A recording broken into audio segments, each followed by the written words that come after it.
Hello, and welcome to another episode of The Right Stuff, the show where I talk about writing and stuff. On today's episode, I'll be talking about the importance of supporting characters. If you clicked this video, then I probably made you look at Captain Lee Shang's abs on the thumbnail. If I didn't use him as a thumbnail, you can find his abs on my blog. So, late to the party as usual, I was able to watch Moana the other day. Long story short, I didn't care much for it. Thought it wasted a lot of its potential, coddling the main character, but it got me thinking about today's topic.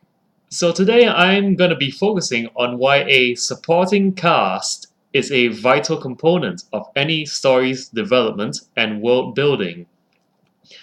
First, my customary quick intro. The supporting cast is distinct from not just the main character, but the main character's team and even the villains, the ones directly interacting with them through the story. They are the friends, family, colleagues, or community that serve to inform us about something in the main character or the world at large. Not as directly tied in the plot, but still there and definitely providing a relevant idea. From the most intimate surrogate guardians to the abstract concept of a community, they are both setting and character.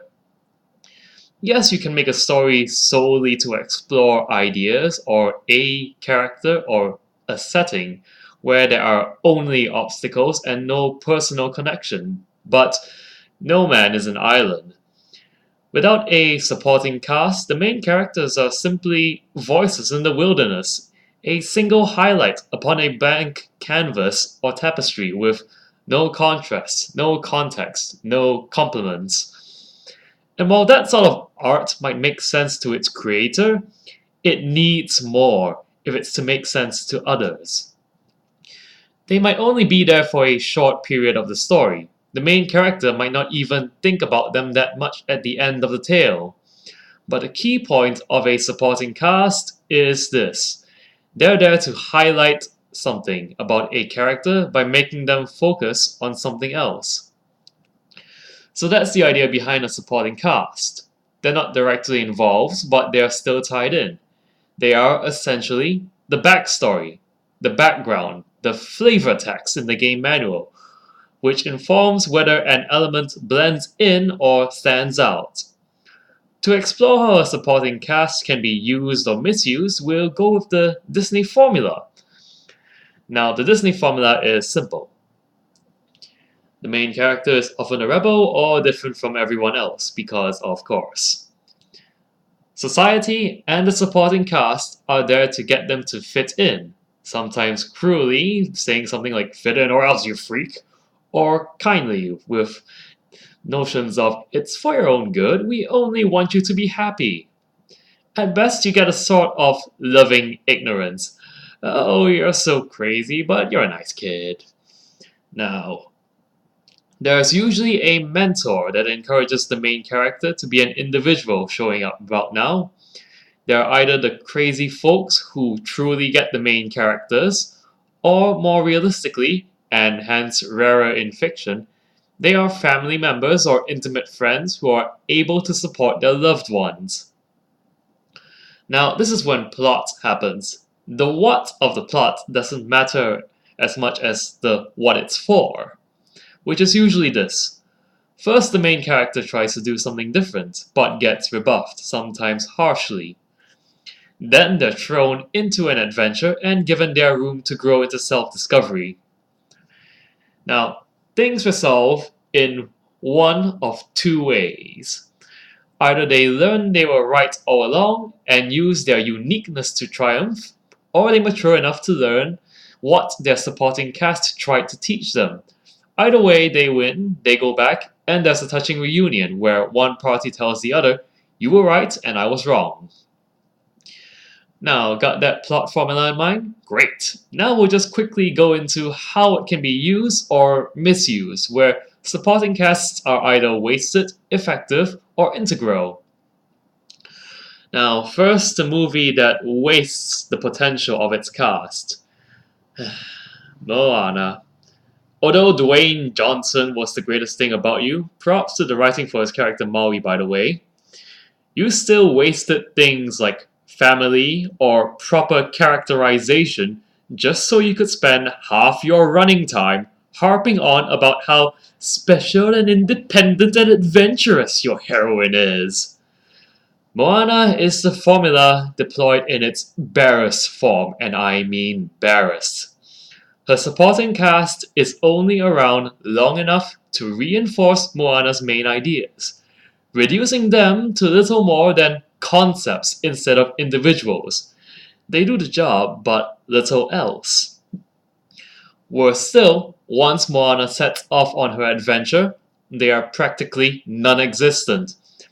They don't show up again until the end, except as a token nightmare. They are given merely lip service, and there is no sign whatsoever that any of them mean anything to her, except for her supportive grandmother. Every other word about Moana's characterization can be boiled down to this idea. Am I the chosen one? Or am I not the chosen one? That's it. No missing her parents. No moments about what she misses about home. Home is not even home. It is a thing that is there for her to save. Her own parents are not even people. They are just mouthpieces to go, Moana, no, or Oana, yes, with some half-hearted backstory tacked on to only one of them. Now, that may be poor characterization, but the real reason they are only the barest minimum of a supporting cast is this. They contribute little, and their presence is not felt at all. They are technically essential to give motivations and contrasts. They are the reason for the quest. But they do nothing else, either on their own or in relation to the heroine. This is what happens if you make the world revolve not just around the main character, but only when the main character is around. Now, for an example of an effective supporting cast, The Sword in the Stone. And this Pocketus Pocketus goes out to my sister-in-law who also loves this movie. Heyo! Something of a cult classic compared to the bigger Disney films, similar to The Great Mouse Detective. I'd consider this a solid control group for how to use a supporting cast. First, let's get things straight. Yes, they follow the formula. They do not change it, they do not do anything new with it. Yes, they are mostly there to say, here are our ideas, and you are wrong for not following them. Wait, you were right all along. But before you get into a hissy fit about how, oh, of course they make him look special, let me point out how it succeeds as a supporting cast. After all, formulae exists for a reason. Sometimes they just work. Now, Sword in the Stone's supporting cast does exist mostly to contrast with Merlin and Wart.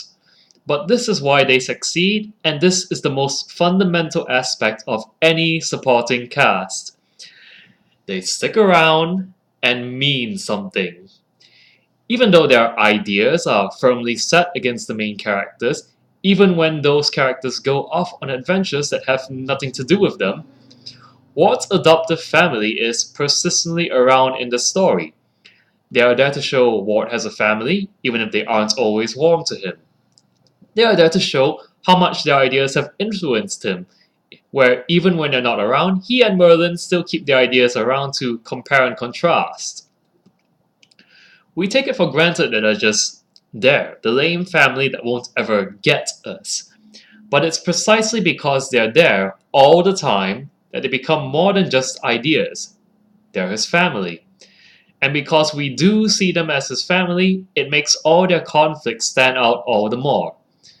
Not convinced yet? Then tell me, how would you feel if the family that you always knew told you your dreams were a waste of time and punished you for following them?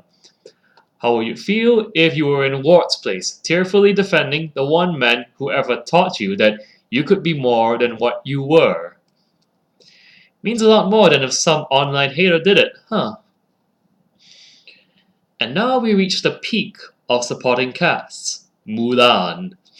Not the only great example, but one which offers a good contrast to Moana in terms of having a strong female lead challenging her society's norms.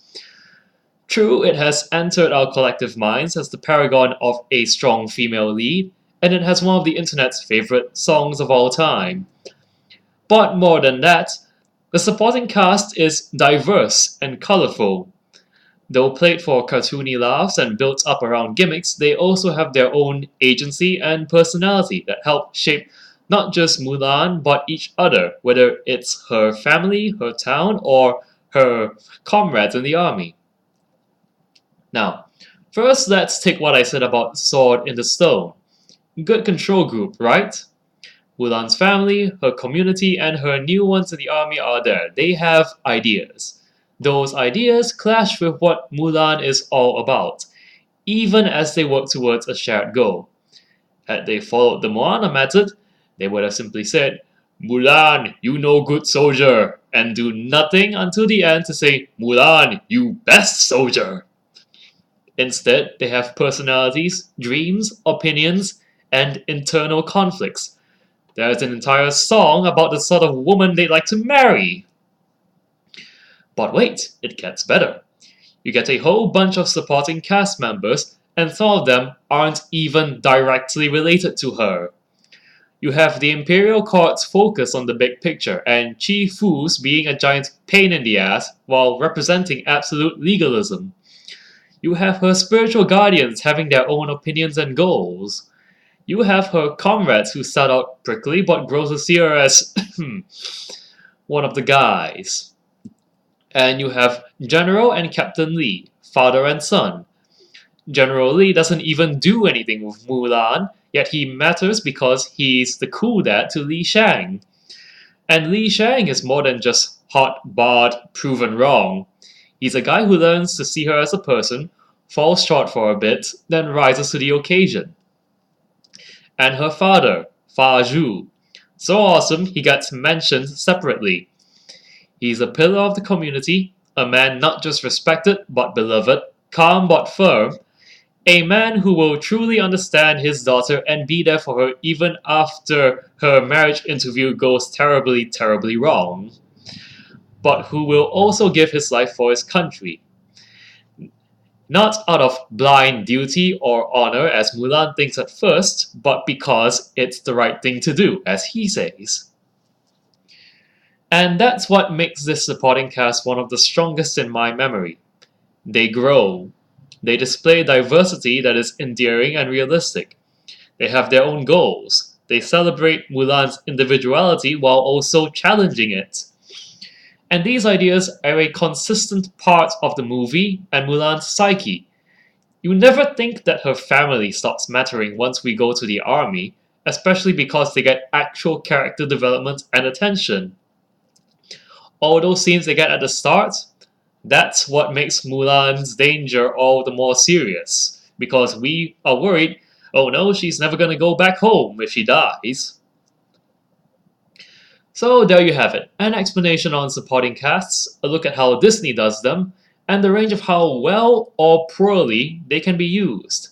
But wait, while I've made my opinions pretty clear, I should note that there are still reasons for these differences.